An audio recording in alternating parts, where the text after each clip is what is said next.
दोस्तों स्वागत है आपका आपके अपने ही चैनल 100% सिलेक्शन में। दोस्तों इस चैनल के माध्यम से यूपी पॉलिटेक्निक एंट्रेंस एग्ज़ाम की बहुत शानदार तैयारी कराई जा रही है। दोस्तों आज हम इस पूरे टॉपिक का तीसरा पार्ट लेकर आ चुके हैं। आज हम इस पूरे चैप्टर को समाप्त कर देंगे, ख़त्म कर देंगे। दोस्तों इस चैनल पे आने के बाद इस चैनल को सब्सक्राइब करो और बेल आइकन को प्रेस करो ताकि मैं जो भी वीडियो को अपलोड करूं उस वीडियो की नोटिफिकेशन आपके पास तक पहुंच सके। दोस्तों बस जिस तरह से मैं आपको पढ़ा रहा हूं, जो क्वेश्चन डिज़ाइन कर रहा हूं आपके लिए, ये मैं बहुत ज़्यादा मेहनत करके ये काम कर रहा हूं।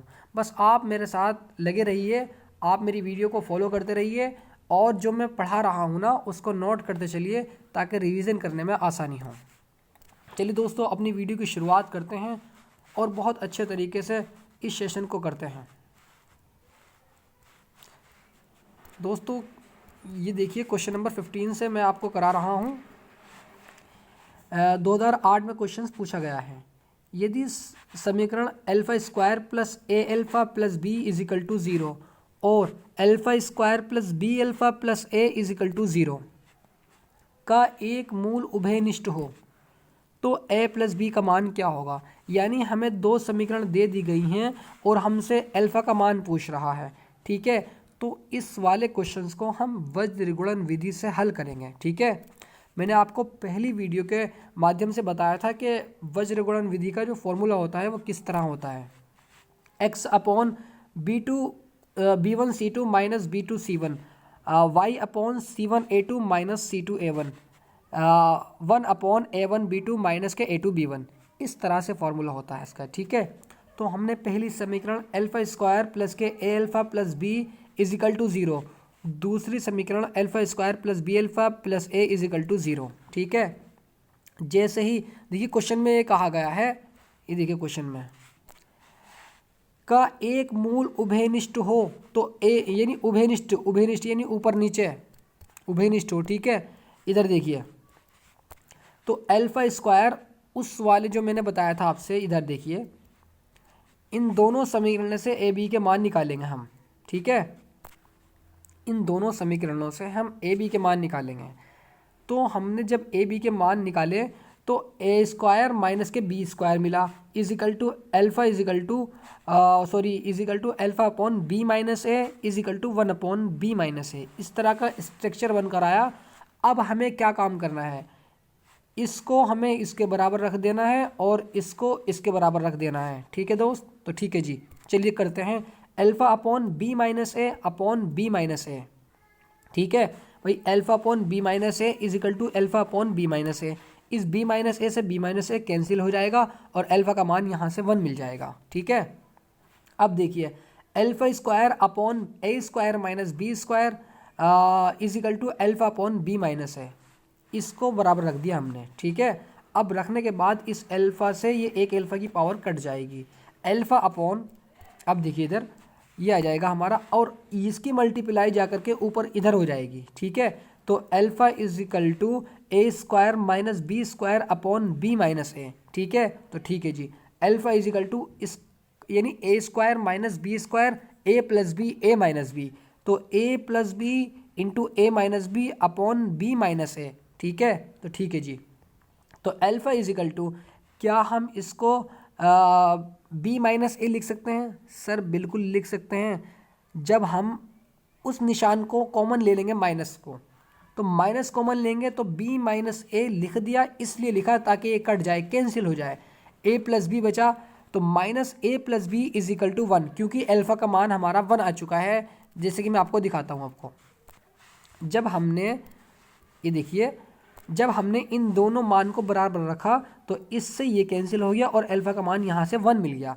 अब ये अल्फा का मान उस वाली समीकरण में पुट कर देंगे। ठीक है, तो ठीक है जी, जिस तरह से हमने यहाँ पर अल्फा का मान पुट किया तो a प्लस बी का मान इज इक्वल टू 1 आ गया, यही हमसे पूछा गया था। ठीक है, एक बार और देखिए इसको, इस वाली समीकरण से हमने ए बी सी के मान निकाले, यानी ए बी सी इस तरह से ए बी सी के मान निकाल करके इस फॉर्मूले में पुट किया।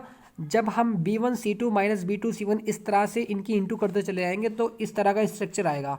ठीक है। आने के बाद इसको इसके बराबर रख देंगे और इस वाले को इसके बराबर रख देंगे, यहाँ से अल्फ़ा का मान निकल जाएगा। ठीक है, अल्फ़ा का मान निकलने के पश्चात a प्लस बी का मान निकल कर आ जाएगा। ठीक है दोस्तों, आई होप ये क्वेश्चन आपको समझ आया होगा। चलिए अगले क्वेश्चन की तरफ बढ़ते हैं।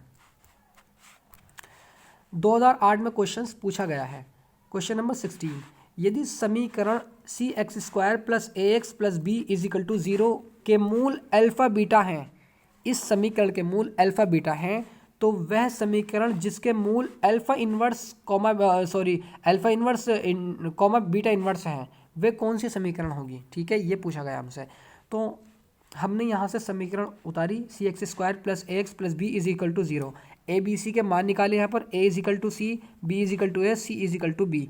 जो एक्स स्क्वायर का गुणांक है वो ए का मान है, जो एक्स का गुणांक है वो बी का मान है, और जो सी की जगह है वो यानी सी है। ठीक है, तो इस तरह से आ गए हैं।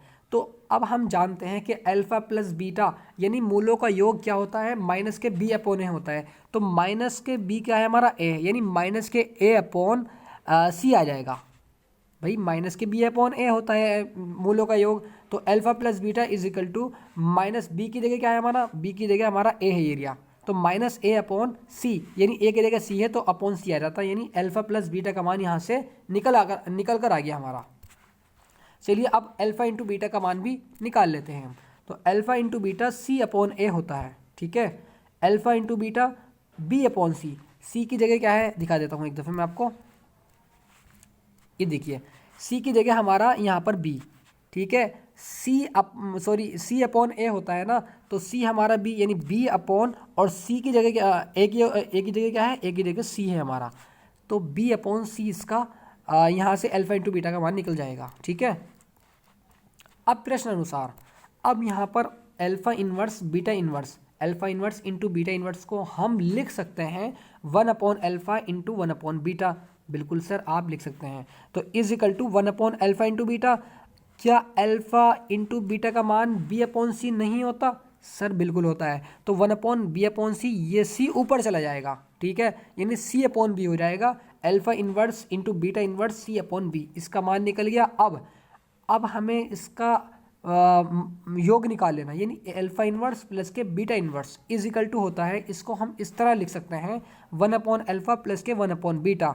ठीक है, इसकी क्रॉस मल्टीप्लाई करेंगे, alpha plus beta upon alpha into beta, alpha plus beta का मान पुट करेंगे यहाँ पर, अब अल्फ़ा इंटू बीटा का मान पुट करेंगे। जैसे ही इन दोनों का मान हम पुट करेंगे तो क्या हमें alpha inverse plus beta inverse का मान नहीं मिलेगा? सर बिल्कुल मिलेगा। अब हमारे पास अल्फ़ा इन्वर्स बीटा इन्वर्स का मान भी आ चुका है, अल्फ़ा इन्वर्स प्लस के बीटा इन्वर्स का मान भी आ चुका है। तो अब मैंने आपको पहली वीडियो में बताया था कि समीकरण बनाने के लिए मैंने आपको एक इक्वेशन बताई थी, एक फॉर्मूला बताया था, जिस फॉर्मूला का नाम ये है। यदि मान लेते कि समीकरण जिसके मूल अल्फ़ा इन्वर्स बीटा इन्वर्स है, वह समीकरण x square minus alpha inverse plus beta inverse into x plus के alpha inverse into beta inverse is equal to 0। तो इनके मान हम जैसे ही पुट करेंगे तो हमें वो समीकरण मिल जाएगी। ठीक है, अब यहाँ पर अल्फ़ा इन्वर्स प्लस के बीटा इन्वर्स का मान माइनस के ए अपॉन बी, तो जैसे ही हम इस माइनस के ए अपॉन बी को रखेंगे तो ये वाला निशान प्लस हो जाएगा। ठीक है, तो a upon b into x plus, जैसे ही हम alpha inverse into beta inverse के मान को यानी सी अपॉन बी को रखेंगे तो सी अपॉन बी आ जाएगा। अब हमने यहाँ से क्या काम किया, हम पूरी समीकरण में b से मल्टीप्लाई कर देंगे। जैसे हम b से मल्टीप्लाई कर देंगे तो ये b से ये b कैंसिल हो जाएगा, इधर आएगा। अब ये वाले b से ये b कैंसिल, यहाँ बचेगा b, यानी बी एक्स स्क्वायर प्लस के a x plus c is equal to 0। ठीक है, ये देखिए यही इसका आंसर है, क्योंकि हमसे यही पूछा गया था, इक्वेशंस पूछी गई थी। एक दफ़ा और मैं आपको दिखा देता हूँ इक्वेशंस। ये देखिए, यानी यदि समीकरण c x square plus a x plus B is equal to 0 के मूल अल्फ़ा इंटू बीटा हैं, अल्फ़ा बीटा हैं, तो वह समीकरण जिसके मूल alpha inverse into beta inverse हैं, यानी वह समीकरण, वह कौन से समीकरण हैं जिसके मूल अल्फ़ा इन्वर्स अल्फ़ा इन्वर्स और बीटा इन्वर्स हैं, वह कौन से समीकरण हैं? तो वह समीकरण हमारी आ चुकी है, जिस समीकरण का नाम सी एक्स स्क्वायर प्लस के a x plus c is equal to 0 है। अगले क्वेश्चन की तरफ पढ़ते हैं। आई होप ये क्वेश्चन भी आपको समझ आया होगा। क्वेश्चन नंबर 2013 में क्वेश्चन पूछा गया है, क्वेश्चन नंबर 17। यदि अल्फा और बीटा समीकरण x square minus 3x plus 2 is equal to 0 के मूल हैं, मान लेते हैं कि ये अल्फा बीटा इस समीकरण के मूल हैं, तो वह समीकरण जिसके मूल अल्फा प्लस बीटा तथा अल्फा प्लस 1 तथा बीटा प्लस 1 वह कौन सी होगी। ये क्वेश्चन बहुत ध्यान से समझना है। क्वेश्चन में कहा जा रहा है वे कौन से समीकरण हैं जिसके मूल अल्फा प्लस 1 तथा बीटा प्लस 1 है। ठीक है, तो ठीक है जी, हमने x square plus minus 3x plus 2 is equal to 0 समीकरण लिया यहाँ से।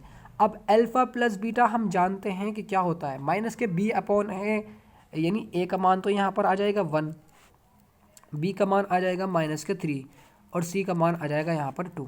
ठीक है, तो ठीक है जी। अब माइनस के b अपॉन ए जैसे ही रखेंगे तो ये इस माइनस की वजह से ये माइनस कैंसिल हो जाएगा, यानी 3 बचेगा, और a का मान यानी 1 है तो 3 लिखते नहीं। Alpha into beta c upon a, जैसे ही c अपॉन ए करेंगे यानी 2 अपॉन 1 तो 2 ही आ जाएगा। ठीक है, तो ठीक है जी। अब यहाँ देखिए alpha square plus beta square is equal to, क्या हम इसको इस तरह लिख सकते हैं सर कि अल्फा प्लस बीटा का whole square minus 2 alpha beta. Sir बिल्कुल लिख सकते हैं। क्या हम अल्फा प्लस बीटा का मान नहीं जानते हैं, बिल्कुल निकाल रखा है एरिया। तो 3 का स्क्वायर माइनस के 2 इंटू 2, क्योंकि अल्फा इंटू बीटा का मान 2 आ चुका है। 9 minus 4 alpha square plus beta square is equal to 5। ठीक है, तो ठीक है जी। अब यहाँ देखिए अल्फा माइनस बीटा का होल स्क्वायर होता है alpha square plus beta square minus 2 alpha beta. ठीक है, अब alpha square plus beta square का मान 5 माइनस 2 ये रहा, और अल्फा इंटू बीटा का मान हमारा निकला हुआ था जो कि 2 है। तो 5 माइनस 4 यानी अल्फा माइनस बीटा का होल स्क्वायर 1 आ चुका है, और alpha minus beta is equal to 1 समीकरण 2 आ चुकी है यहाँ से।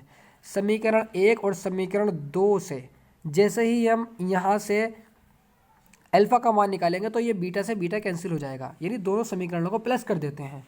जैसे ही प्लस करते हैं तो ये बीटा से ये बीटा कैंसिल हो जाता है। 2 अल्फा इज इक्वल टू 4 और 2 दूनी 4, यानी अल्फा का मान 2 आ जाता है यहाँ से। ठीक है, तो ठीक है जी। इसका मान समीकरण नंबर 1 में जैसे ही हम पुट करते हैं तो 2 plus beta is equal to 3। भाई हमने अल्फा की जगह 2 रख दिया क्योंकि पहली समीकरण alpha plus beta is equal to 3 थी। जैसे ही 2 पुट किया तो यहाँ से बीटा का मान 1 निकल कर आ गया। ठीक है, अल्फा बीटा के मान निकल कर आ चुके हैं। आप क्या काम करते हैं प्रश्न अनुसार। अब देखिए प्रश्न में क्या कहा गया है। इतना काम करने के पश्चात अब क्या कहा गया है कि जिसके मूल अल्फा प्लस 1 तथा बीटा प्लस 1, क्या हमें अल्फा का मान नहीं पता, क्या हमें बीटा का मान नहीं पता। सर दोनों के मान पता है हमें, तो ठीक है। तो प्रश्न अनुसार alpha plus 1 2 plus 1 is equal to 3 नया मूल आ चुका है। बीटा प्लस 1 यानी 1 प्लस 1 इज इक्वल टू 2 नया मूल आ चुका है ये भी। ठीक है, जब हमें ये अल्फा बीटा के नए मूल मिल चुके हैं तो इनको हम समीकरण में रख देंगे, जो कि होती है हमारी एक्स स्क्वायर माइनस के अल्फा जमा बीटा एक्स प्लस के alpha into beta is equal to 0। इस समीकरण में जैसे ही पुट करेंगे तो यहाँ से एक वो समीकरण मिल जाएगी जो हमसे पूछी गई थी। ठीक है, तो ठीक है जी। यहाँ देखिए अभीष्ट समीकरण एक्स स्क्वायर माइनस के alpha plus beta into x plus के alpha into beta is equal to 0।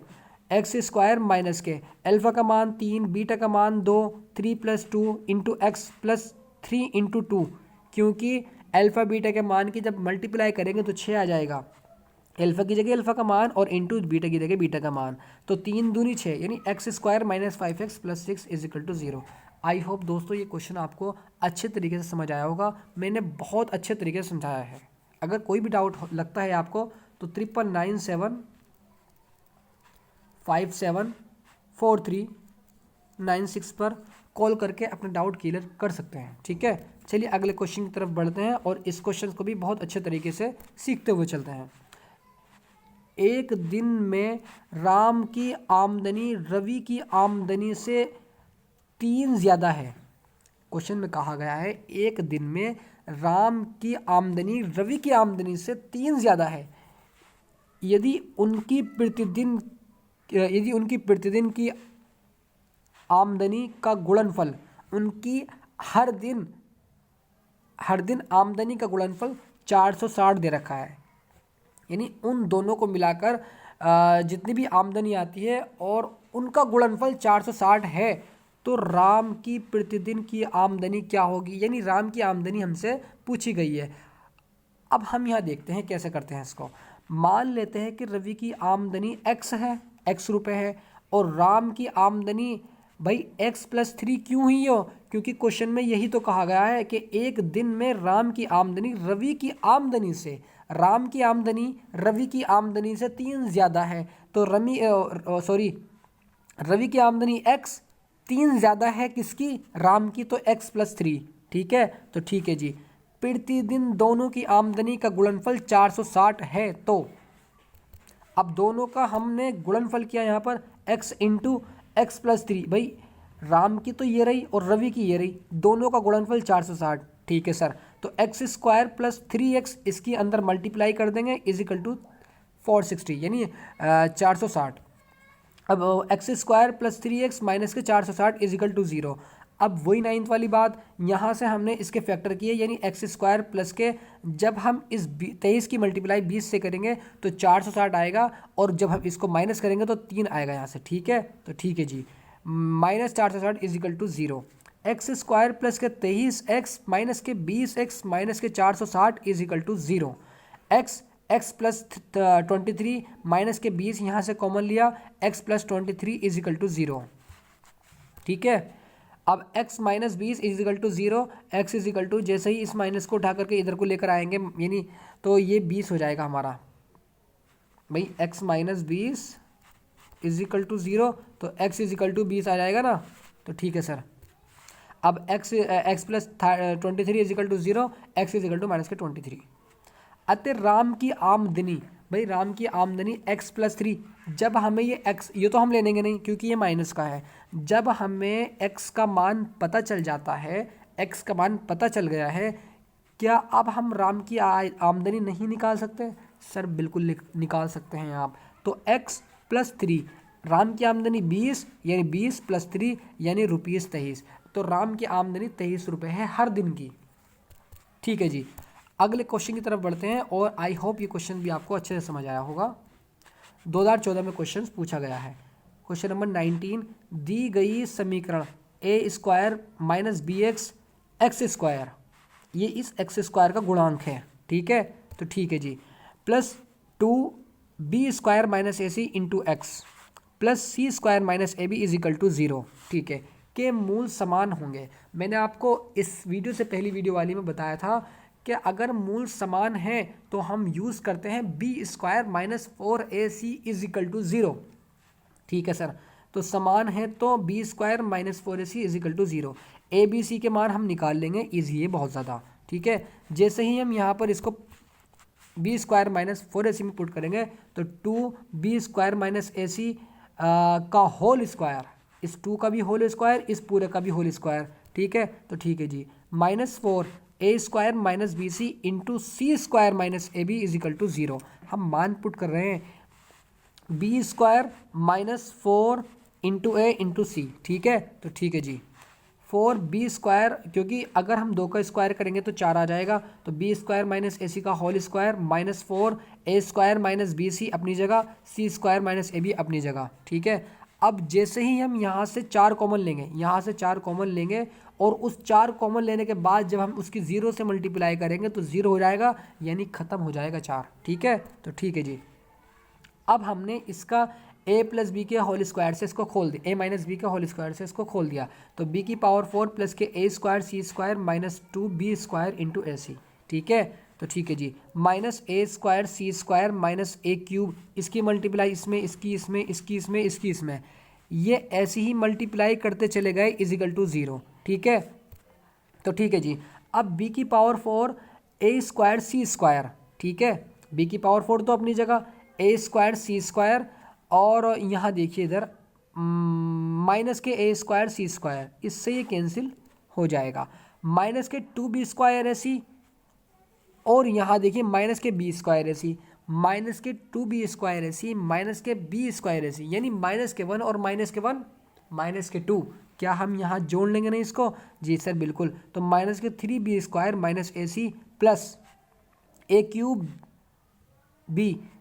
b plus bc³ ठीक है, तो ठीक है जी, क्या ये, अब यहाँ देखिए, यहाँ से इस वाले से इस वाले से इस वाले से इस वाले सारे पोर्शन में से b को कॉमन लिया तो b cube minus 3abc plus a cube plus c cube is equal to 0।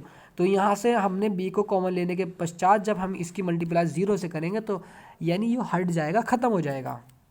ठीक है, तो a cube plus b cube plus c cube minus 3abc is equal to 0, यही हमसे पूछा गया था इस क्वेश्चन में। चलिए अगले क्वेश्चन की तरफ बढ़ते हैं और इस क्वेश्चन को भी अच्छे तरीके से डिज़ाइन करते हैं, पढ़ते हैं, समझते हैं। ए और बी की मासिक आय का अनुपात 5:6 के अनुपात में है। ए और बी की मासिक आय यानी महीने की इनकम 5:6 के अनुपात में है तथा उनके मासिक खर्चों का अनुपात, व्यय मतलब खर्चा का अनुपात 3:4 है।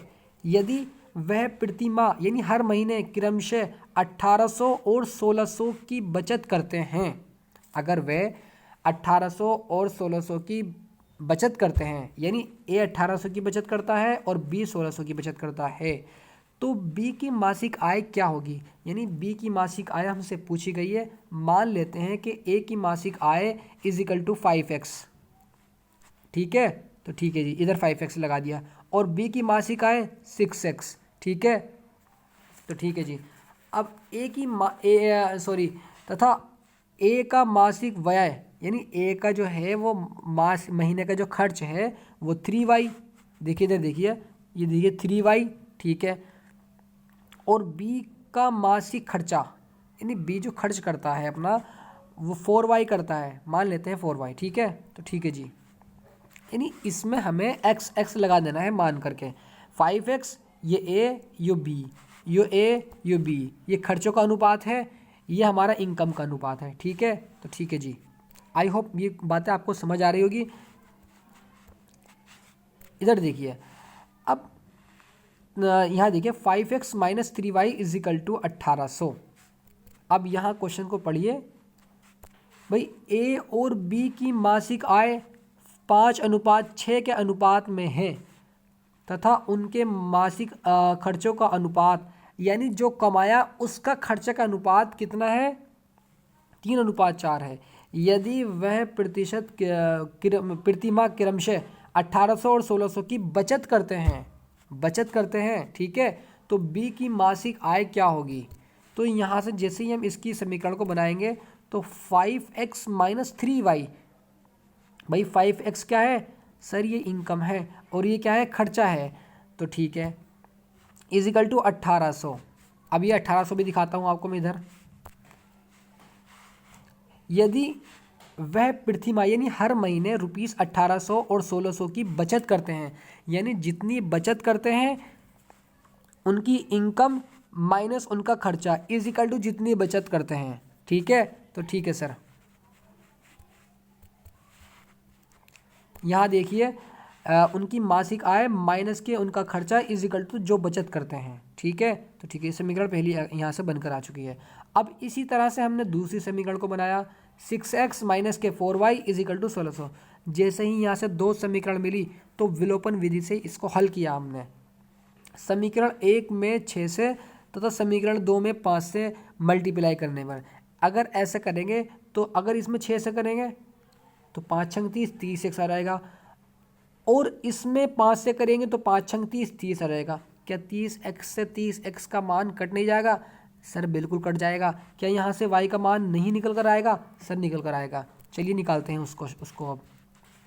ये देखिए 30x माइनस के 18y is equal to 1800 into 6, क्योंकि हमने 6 से मल्टीप्लाई करी है।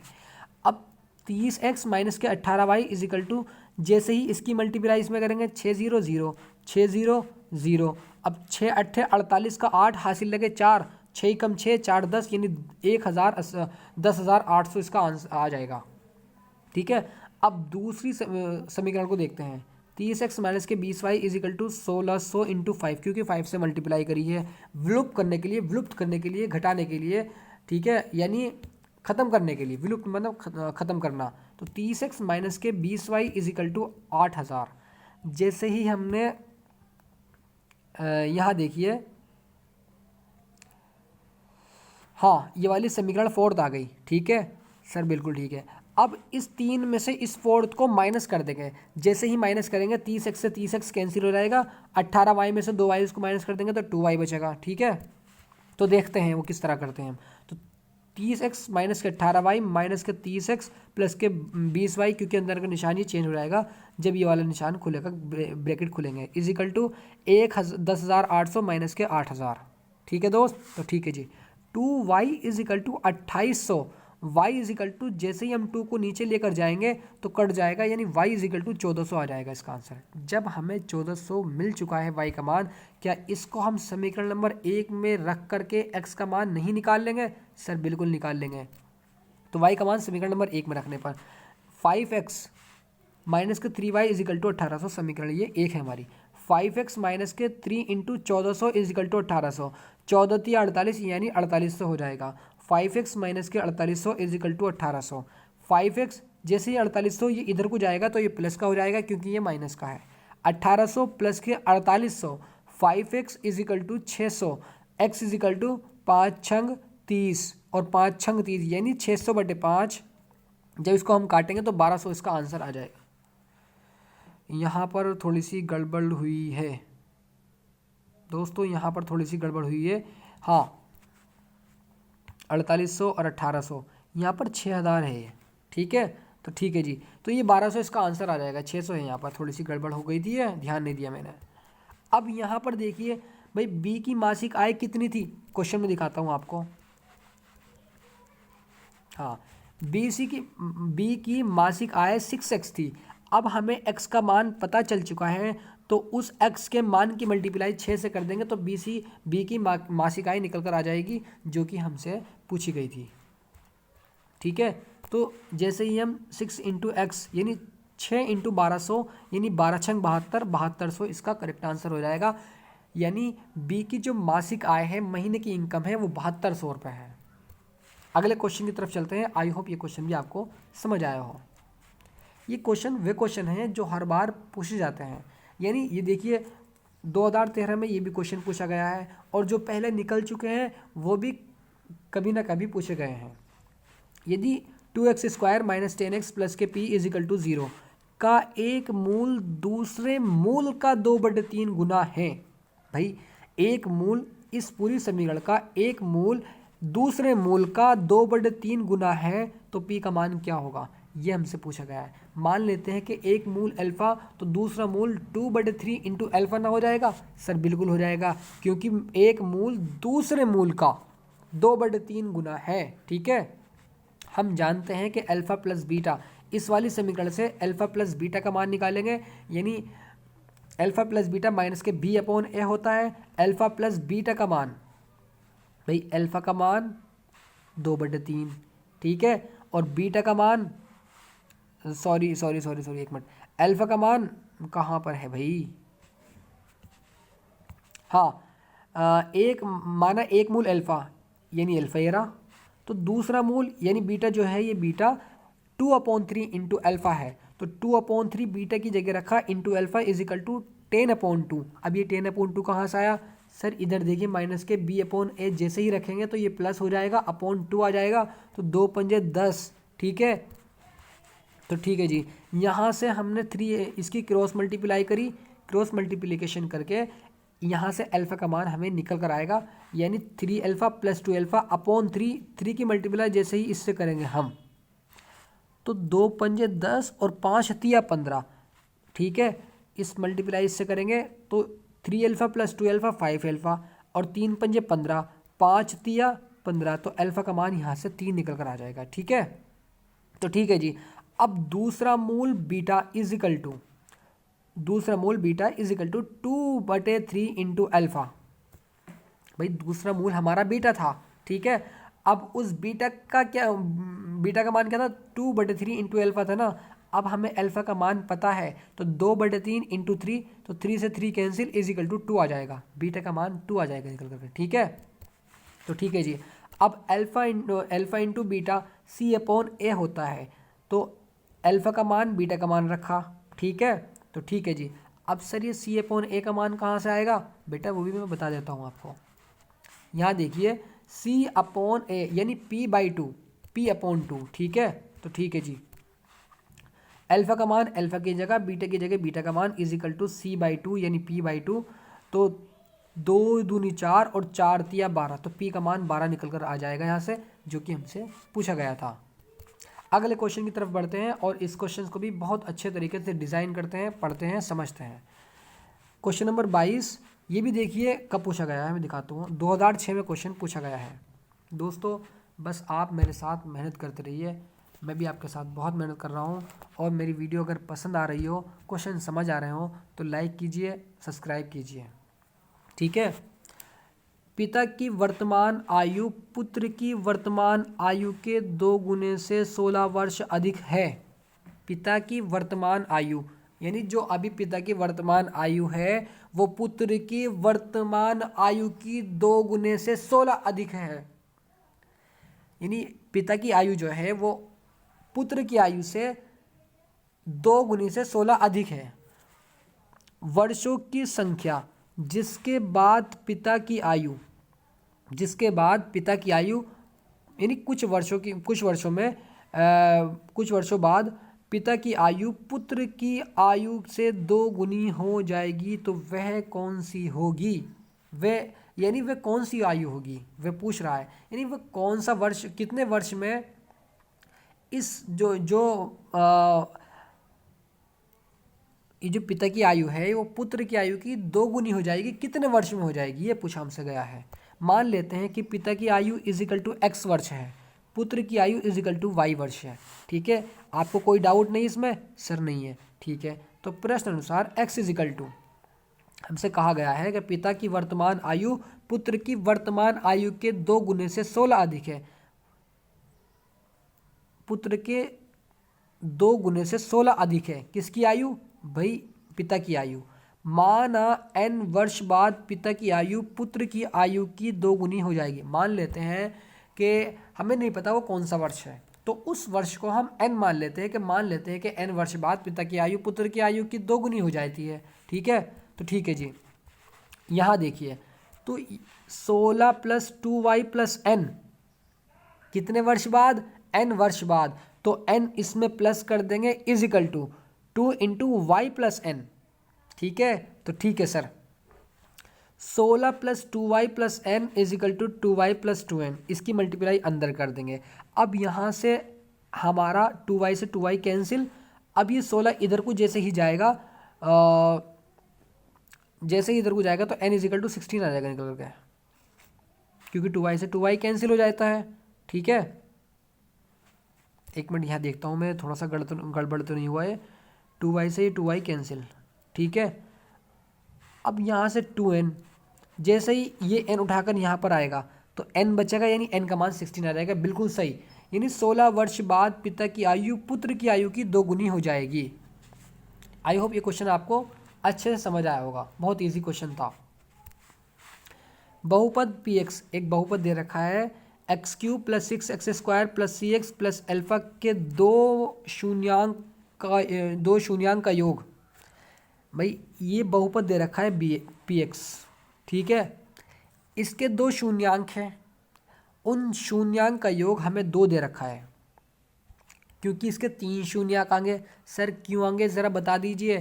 क्योंकि ये 3 घात है, x की पावर 3 है, तो 3 x की पावर 4 है, तो 4 शून्यांक अतः इसके 3 है, तो 3 इसके निकल कर आएंगे। और देखते हैं हम तीसरा किस प्रकार निकालते हैं। तो माना पहला शून्यांक अल्फा, दूसरा शून्यांक बीटा तथा तीसरा शून्यांक गामा है, ठीक है। हम जानते हैं कि अल्फा + बीटा 2, क्योंकि दे रखा है हमें, ठीक है। अब alpha + beta + gamma is equal to -b/a, ठीक है। तो ठीक है जी, -b/a। जैसे ही हमने यहाँ पर, क्योंकि 3 घात है, तो alpha + beta + gamma is equal to -b/a होता है, ठीक है। -6/1, ठीक है। तो जैसे ही हम यहाँ से -6/1 पुट करेंगे, तो अल्फा + बीटा की जगह अल्फा + बीटा का मान 2 रखेंगे, into gamma is equal to -6, gamma is equal to -6 - 2, gamma is equal to -8, इसका आंसर आ जाएगा, ठीक है। तो तीसरा शून्यांक इसका -8 आ जाएगा। अगले क्वेश्चन की तरफ बढ़ते हैं। दी गई समीकरण 2x/3 + y/2 = 4 तथा x/3 - के y/2 = 1 में x का मान क्या होगा, ये पूछा हमसे गया है। इसकी मल्टीप्लाई इसमें करेंगे तो 2 दूनी 4x + के 3y, तो 4x + के 3y/6 क्योंकि 3 दूनी 6 = 4, 4x + 3y - के 24 = 0। ठीक है, अब इसी प्रकार यहाँ करेंगे 2x और माइनस के 3y = -6 क्योंकि 3 दूनी 6 और 6 इधर जाएगा तो 6, और जब इधर को आएगा तो माइनस हो जाएगा तो -6 आ जाता है, = समीकरण 2 आ जाएगी। ठीक है, तो ठीक है सर, अगली तरफ चलते हैं। अब 1 और 2 को जोड़ देते हैं। जैसे ही हम समीकरण 1 और समीकरण 2 को जोड़ देंगे तो यहाँ से क्या होगा, हमें ये हमारा 3y से 3y कैंसिल हो जाएगा। ठीक है, और 2x और 4x 6x हो जाएगा, -24 -6 -30, जैसे इधर को जाएगा प्लस के 30 हो जाएगा, और 6 पंजे 30 यानी x का मान 5 आ जाएगा। आई होप ये वीडियो आपको सारे क्वेश्चन इस वीडियो के माध्यम से पसंद आए होंगे, और अगर ये जितने भी क्वेश्चन आपको समझ आते हैं, पसंद आते हैं, तो इस वीडियो को लाइक कीजिए, और बस आप हमारे साथ मेहनत करते रहिए क्योंकि मेहनत का फल हमेशा अच्छा ही होता है। चलिए दोस्तों, इस वीडियो की एंडिंग करते हैं।